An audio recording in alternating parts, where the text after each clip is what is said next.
Hello everyone, welcome to part 6 of my Clone Wars analysis series. In today's video, we'll be examining Downfall of the Droid, Season 1, Episode 6.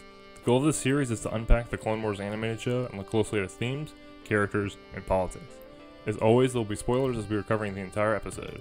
That said, let's jump into it. Downfall of the Droid is Episode 6 and is part 1 of a 2-episode arc that highlights the relationship between Anakin Skywalker and R2-D2, as well as R2's significance in the war and Star Wars overall.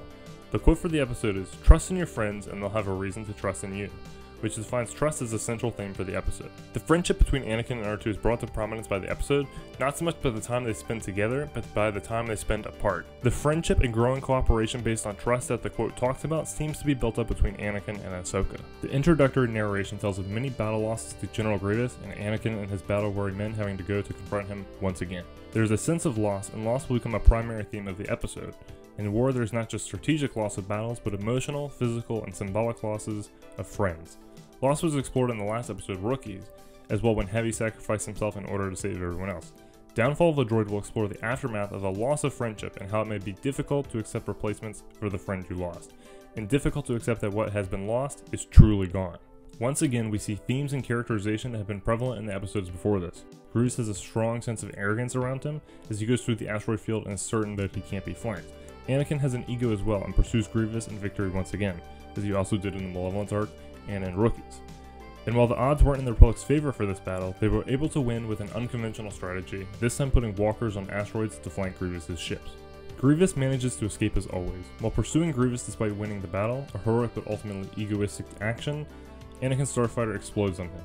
He manages to survive and be taken onto a Republic ship, but as they know it, R2 is lost. On the topic of the walkers on asteroids, Obi-Wan notes how Anakin's resourcefulness always amazes him. The resourcefulness of the Jedi and clones often overcomes brute power or unfavorable odds, such as we've seen in Ambush and in Rookies. When Anakin explains that he lost R2, Obi-Wan notes that R2 units are a dime a dozen, and Anakin tightens his fist. It is subtle but a strong demonstration of how attachment and loss can lead to unstable emotions such as anger, fear, and suffering, which make up the dark side. It is ultimately the fear of losing Padme which allows Anakin to be seduced by Palpatine, and the assumed loss of R2 gives a subtle hint of the nature of attachment in the dark side. It won't manifest until much later, but the show slowly builds up over time and the audience knows this is inevitable due to the irony of knowing the future events of the films, is that at some point Ahsoka will have to be lost to Anakin, and the dark side that follows that loss will be a lot less subtle than the loss of R2. Ahsoka introduces Anakin to R3, a black and gold astromech droid that is souped up and built better than the older models, but Anakin notes that you can't replace R2, which shows his connection to the droid and a friendship that goes beyond the roles in the war they have. Strong friendship can't be replaced. The three of them fly through the wreckage to look for R2 and come across a scavenger ship. Ahsoka is going to quote something from the Jedi archives about it, but Anakin notes that some things can only be learned through experience. The value of experience that Anakin is noting connects directly to the former episode Rookies, where it was outlined in the opening quote and demonstrated by the characters. His statement also highlights a juxtaposition between Jedi protocol, a book smart from the archives, versus the more street smart and unorthodox but effective methods that Anakin is known for, which give him lots of experience.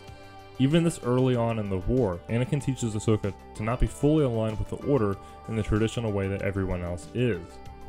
We will see this more in Season 2 when Ahsoka is compared alongside Barriss, who is aligned with the Archives, protocol, and Jedi tradition based on her master's teachings. However, it is the philosophical question posed by the show that asks which approach to the war is correct for the Jedi. As the movies show, the Jedi are so caught up that they can't identify the Sith Lord right before them. We'll see that Barriss, the unflawed student of the Jedi, will become majorly flawed. The show is already building up a characterization for Ahsoka that is different than the traditional Jedi, all through Anakin's unconventional but resourceful teaching. Anakin and Ahsoka leave the scavenger ship empty-handed and displeased. They get attacked by Assassin Droids that were turned on by R3, the beginning of a suspicious series of events that surround the new gold droid. It's too obvious that he's not just slow or clumsy, especially because how his model is supposed to be new, faster, and smarter. If anything, R3 is cold and calculating, and as we will learn, he's intentionally turned on the Assassin Droids. It is a spy for General Grievous, and when the droid and Anakin are flying in a fighter, it activates a tracking beacon and gives Anakin's position away to Grievous. The quote for the episode talks about trust, and Anakin doesn't trust R3 at all, and rightfully so. R2 is Anakin's friend, by what the episode demonstrates to us through Anakin's emotions and quest to find his droid. The friendship and its importance is emphasized by the loss. The trust Anakin has for R2 is illustrated not by their own interactions, but by the distrust Anakin has for R3. As a foil of R2, R3 just shows how reliable, trustworthy, and valuable R2 is as a friend and character. This all said, it can be hard to distinguish what the opening quote means and what friendship is strengthening trust. An alternative understanding for it would be that the growing trust and friendship is between Anakin and Ahsoka. They work together and interact a lot more in this episode than in the others before. It is still incredibly early in their time together, and likewise in the war itself. Former depictions such as the movie and Rising Malevolence had their interactions be a little rocky, and while they're still rocky at times, the two seem to have a stronger bond and more trust. The episode ends with Anakin saying that R2 is still out there and that he knows it. This is significant and worth noting, as in Rising Malevolence, Ahsoka practically said the same thing, but about Plo Koon's supposed death. It ties into the nature of belief, which was presented in that episode, and by those standards, Anakin believes with a conviction that R2 is out there. There's a definitive parallel here, and suggests that the writers were working with similar themes throughout the beginning of Season 1. We are seeing the expansion and continuation of former themes, even if not by a large margin. They are covertly working in the background of each new episode, sharpening what morals and ideas we've seen before, while also introducing new ones.